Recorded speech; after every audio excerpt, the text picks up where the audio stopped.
We dismiss history at our peril. Liberty Nation Radio with Mark Angelides. It's been almost 2 years since Russia invaded Ukraine, and despite international support for the plucky Ukrainian nation, many people are wondering if it's time to re-examine the situation. Now, we're fortunate to have with us today an expert on all things military. He's a retired Air Force pilot, former Principal Deputy Undersecretary of Defense Controller. So when he speaks, I tend to listen on these things. Mr. David Patterson. Dave, thanks for being with us again. Happy to be with you, Mark. So, Dave, let me lay out what I'm thinking on this, and you give me your analysis if you could, please. At the beginning, there was a lot of talk about how, at the beginning of the Ukraine-Russia war, there was a lot of talk about how the West will not give in to Vladimir Putin, that there can be no peace negotiation. And it seems now that a lot of people are backtracking on that and looking for a peaceful solution, even if that means, or a reasonably peaceful end, even if that means giving some territory up to Vladimir Putin. Now, my perspective on this, Dave, is that I've pretty much thought from the beginning that I couldn't see how Ukraine could win this war.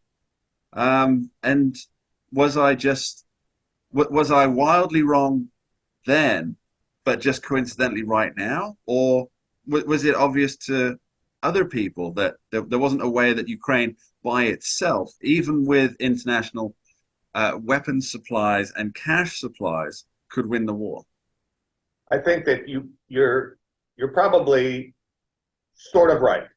And what I mean is, yes, what I mean is that in the beginning there was some expectation that with a modest amount of U.S. leadership and the Europeans' support, that Ukraine could, in fact, make life really miserable for the Russians, and that they would push them, if not out of Crimea, at least out of the Donbas region. And that was an expectation that was reasonably well-founded.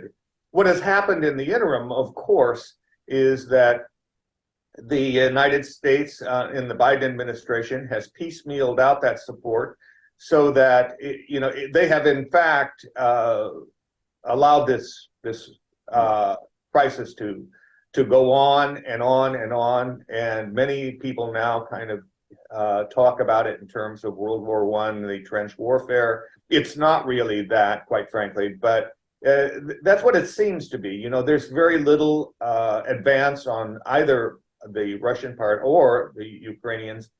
Maybe a little bit more for the Ukrainians because of the fact that they had this counteroffensive, and although it has not been as successful as we might like it to be, it has been nonetheless kind of just slugging it out and getting some of the territory back.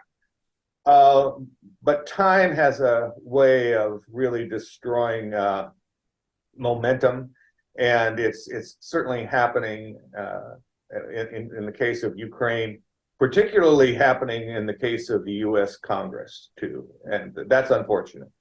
Yeah, the willingness to hand over cash and weapons. I know it's not all just cash. It's weapons, access to weapon supplies. Right. And I know that there's a lot more hesitation now, but I suspect that part of that is also because there isn't a clear end game that's been defined. And I know that there have been reported rumblings from the inner circle of President Vladimir Zelensky that even people on his staff are beginning to realize that this is not a situation that they can win as things stand at the moment. You talk about the length of time going on. You're right that the like an open wound, it's kind of festered. But what's happened is that without any particular movement back and forth across the battle lines, that each side Russia has essentially been able to bolster what it has, because it's got a very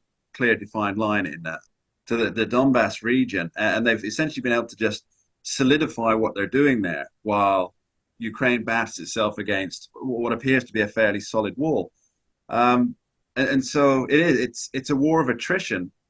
But the side that's being eroded here is Ukraine, I think. I mean, that Russia, historically, it has lost many wars. Even in the last 100 years, it's lost many wars. It's not an unbeatable foe. But very rarely have they ever thrown less than 500,000 people at a conflict before deciding whether to really commit or not. And I think we're not even near that point yet, are we, Dave? No, we're not. And they have lots of people, and Ukraine doesn't.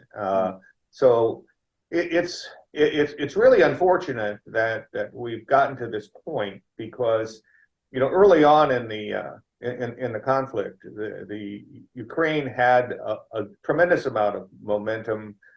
Russia had totally misunderstood what they were up against in terms of the will and the enthusiasm of the Ukraine fighters. Over time, that's clearly eroded because of the constant conflict, the constant combat, which is fatiguing, if nothing else. Yes.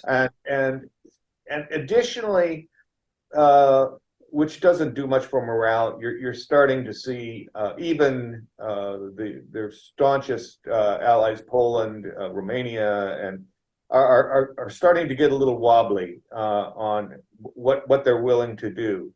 But I think you made the point, and I think that it is the most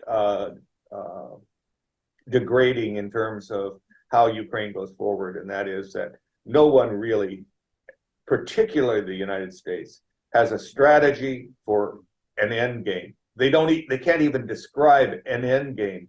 And this business about as long as it takes, I mean, how could anything be dumber? And well, I mean, I'm giving a ceiling here to the Biden administration, and I shouldn't really do that, because they never fail to live down to my expectations. But it's true. I mean, Biden had an opportunity when he addressed the American people to say, this is what we are doing. This is what we expect to achieve. This is the end game. And he didn't do it. And there's a reason, I believe, and that's because he doesn't have an end game. He doesn't have a strategy. Well, I think, Dave, a lot of that is due to the very real and very beneficial politicking, that the political capital that could be gained. The Biden administration, as many other administrations would have been wont to do, is they had the opportunity to look like a wartime cabinet, a wartime administration, which is a fantastic boost to your campaign, especially if you're an unpopular president, to be on the front lines of a war. I mean, look how popular Zelensky is. The whole world is pretty much in awe of. It's essentially an actor who managed to get elected president. But with taking all that political kudos, President Biden, he positioned himself as a wartime president, and he's talked about being, in a wartime president without actually having to involve and have the coffins come home draped in flags. But now that it looks as though this is not going to be a very clear-cut victory, if a victory at all, for Ukraine, surely he has to accept some of the responsibility of being a wartime president who lost. I think you're right. And I think one of the things that is, being a former deputy comptroller, I'm going to think in these kinds of terms. But if you want to look to see where the enthusiasm and support of the American people are, look to see what they fund. And in this recent House of Representatives bill that was passed to the stopgap measure that pushes the funding into January and February, you'll find that there's no allowance for Ukraine or Israel or the border. And because they want to deal with those issues separately. And I think that they want to deal with them in a way that the Biden administration will not like. Yeah, I think you could be right there, Dave. Dave Patterson, thank you ever so much for joining us. Thank you, Mark. Always a pleasure being with you. We dismiss history at our peril. Liberty Nation Radio with Mark Angelides. Don't get caught up in the media madness. Join our movement for free thinking and free speech at libertynation.com. Publishing news and analysis 24/7 with original articles by our team of authors who tell it like it is. Join us each week for online TV shows, The Uprising Podcast, and Liberty Nation Radio. We believe in free thinking and free speech. We are libertynation.com.